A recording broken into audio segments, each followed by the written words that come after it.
हमारे हाथ से हमारी उँगलियाँ काटने की कोशिश करे या हमारी भुजाओं से हमारी हथेली काटने की कोशिश करे, तो किस तरह का कष्ट होगा आपको?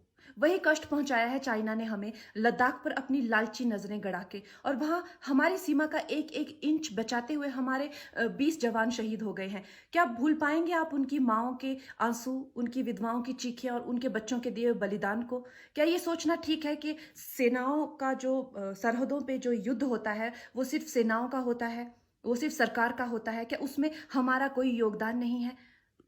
क्या हम भूल गए वो वक़्त जब महात्मा गांधी जी ने कहा था अगर अंग्रेज़ों की रीढ़ तोड़नी है भारत में, तो उनके बनाए हुए हर उत्पादन का बहिष्कार करना पड़ेगा। तो क्या ये ज़रूरी नहीं है कि हम भी इस युद्ध में हिस्सा लें? क्योंकि लद्दाख सिर्फ़ एक ज़मीन का टुकड़ा नहीं है, भारत की अस्मिता का एक बहुत बड़ा हिस्सा है।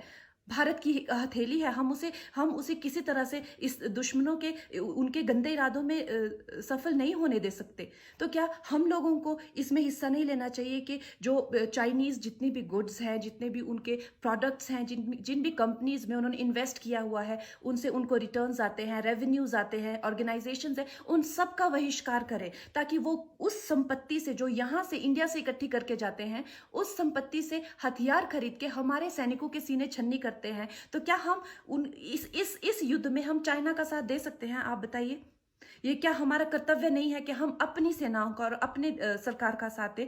तो हम ये प्रतिज्ञा लेते हैं कि हम आत्मनिर्भर बनेंगे और चाइनीज गुड्स को बिल्कुल बॉयकॉट करेंगे और इस युद्ध में हिस्सा लेके भारत को जिताएंगे। जय हिंद।